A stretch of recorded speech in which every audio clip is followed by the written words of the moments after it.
berbicara tentang fokus atau pendekatan eksegesis perjanjian lama. Jadi sebelum menafsirkan satu teks, kalau tadi adalah hubungan antara pembaca, pembaca dengan apa namanya pembaca dengan kita, ada subjektif, ada objektif, ada dialog otoritas, begitu. Terus sekarang kita akan mencoba melihat apa fokus dan pendekatan eksegesis perjanjian lama. Sebelum mulai menafsirkan suatu teks, kita juga harus menyadari apa fokus itu. Richard Pratt memberi 3 macam pendekatan atau fokus dari Kita malik pa memang boleh apa? Bagaimana?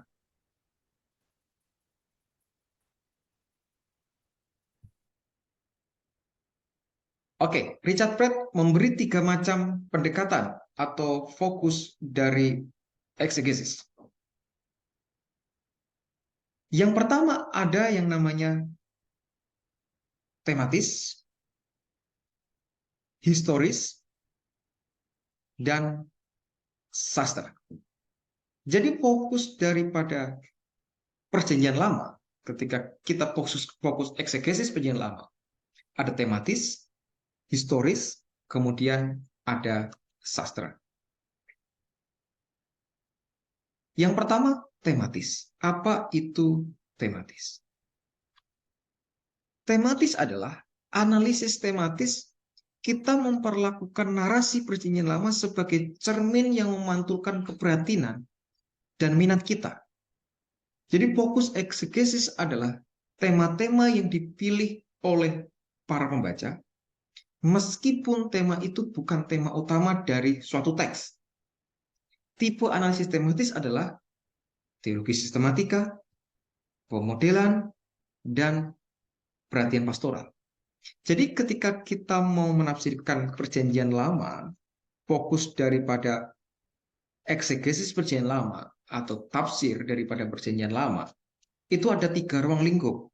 Yang pertama tematis, historis, dan sastra. Tematis itu artinya kita fokusnya kepada tema-tema yang dipilih oleh pembaca. Misal Bapak Ibu mau meneliti tentang prinsip-prinsip beriman di tempat yang sukar gitu, dalam Kejadian 22. Jadi kita lihat prinsip-prinsip apa, itu tematis. Begitu. Atau mungkin contoh tentang konsep pembenaran dalam kitab Roma. Jadi kita sudah punya temanya tentang konsep pembenaran, kemudian kita akan cari teks-teks yang cocok tentang itu. Jadi ada tematis begitu. Atau dalam contohnya Kejadian pasal 22 tadi, beriman di tempat yang sukar. Begitu. Nah, kemudian kita lihat di Kejadian pasal 22, kita lihat prinsip-prinsipnya. Kira-kira bagaimana caranya beriman di tempat yang sukar? 1, 2, 3, begitu. Itu tematis namanya. Lah kalau tematis, meskipun tema itu bukan tema utama ya, itu tema minor namanya. Kalau tematis itu tema minor yang diambil, bukan tema mayor. Lah tipe analisis tematis itu ada 3. Ada teologi sistematika.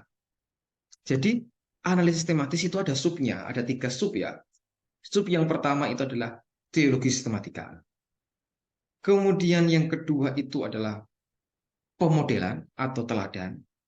Dan perhatian pastoral. Tetapi ada evaluasi terhadap pendekatan ini. Evaluasinya adalah analisis tema ini berguna tetapi tidak dapat menjadi satu-satunya metode eksegesis. Karena tema ini lebih kepada tema minor, bukan tema mayor dari teks tersebut. Itu yang pertama, tematis. Yang kedua adalah analisis historis. Dalam analisis historis, kita melihat teks sebagai jendela peristiwa sejarah. Fokus eksegesis adalah peristiwa-peristiwa di balik teks. Ada 2 unsur historis dalam teks. Yang pertama adalah sejarah dalam teks. Maksud sejarah ini adalah sejarah yang diceritakan dalam teks. Jadi, dalam Kejadian 6 ayat 9 tertulis cerita tentang fakta-fakta tentang Nuh, bahtera, besar dan luas air bah, lama bumi tutupi air, dan peristiwa yang terjadi ketika Nuh serta keluarganya keluar dari bahtera. Itu namanya sejarah dalam teks. Artinya sejarah yang ada dalam teks itu sendiri. Misal Nuh, apa yang ada di dalam cerita itu? Oh, Nuh itu adalah cerita itu tentang air bah. Ada fakta lain. Nuh dan keluarga yang diselamatkan. Kemudian bahtera, panjangnya, lebarnya, luasnya, itu tentang bahtera. Kemudian berapa lama ditutupi? Teks menjelaskan 40 hari, 40 malam. Jadi itu artinya sejarah dalam teks. Jadi sejarah yang dijelaskan di dalam teks itu sendiri, itu namanya sejarah dalam teks. Yang kedua adalah sejarah dari teks.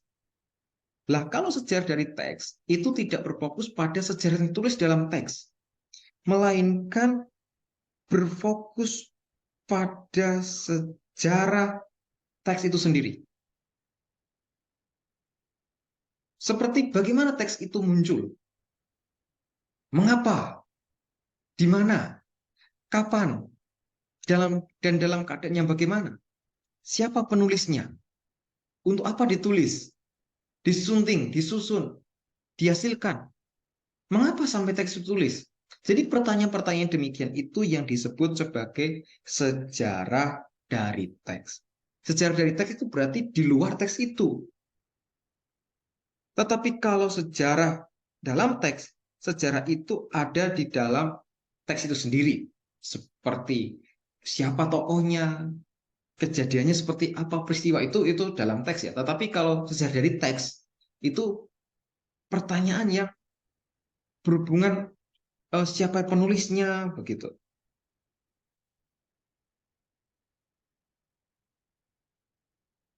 Jadi itu perbedaan antara sejarah dalam teks dan sejarah dari teks. Jadi kalau sejarah dari teks seperti yang saya sampaikan di awal kemarin, itu seperti ada kritik sumber, kritik bentuk, kritik redaksi, itu yang dimaksud dengan sejarah dari teks. Tetapi ada evaluasi. Evaluasinya adalah analisis historis penting, yaitu untuk menentukan situasi atau kondisi para penulis buku dan juga mengerti sejauh bisa peristiwa yang dijelaskan dalam teks. Tetapi analisis ini pun tidak dapat menolong kita untuk mengerti semua hal yang terjadi dalam teks. Harus ada analisis yang berfokus pada teks itu sendiri, atau yang disebut dengan analisis sastra. Ya, analisis historis itu bagus, tetapi kalau kita hanya analisis historis, kita tidak bisa menolong kita untuk mengerti semua hal. Begitu. Yang ketiga, analisis sastra. Dalam analisis sastra, kita melihat narasi PL sebagai gambar yang menghargai bentuk dan isinya. Fokus eksegesis adalah teks itu sendiri. Fokus eksegesis teks itu sendiri. Analisis sastra menolong kita untuk menemukan motif sentral dari sebuah perikop. Ada 3 hal dalam analisis sastra, yaitu basic analisis sastra, unit sastra, analisis sastra, kemudian kualitas sastra, kemudian pemahaman. Evaluasinya, kita jangan memakai satu metode eksekusi saja, tetapi memakai sebanyak mungkin metode untuk menolong kita masuk ke dalam teks. Tetapi setiap metode harus dipakai dengan kesadaran akan kelemahan dan kekuatannya. Oke, cara menafsirkan Alkitab, menafsirkan teks PL, sudah saya singgung kemarin. Ada namanya leksikal, itu studi kata. Gramatikal itu adalah tata bahasa. Sintaktikal itu hubungan antara kata dalam frase. Literari itu berfokus pada unit yang lebih besar. Kemudian historical itu sejarah. Kanonikal itu kanon. Kemudian theological. itu adalah kemudian theological apa tema teologis. Jadi setelah kita menggali teks tersebut, maka kita akan bertanya apa makna teologis dari teks tersebut. Itu adalah cara menafsirkan teks di dalam Perjanjian Lama. Sampai sini, apakah ada pertanyaan?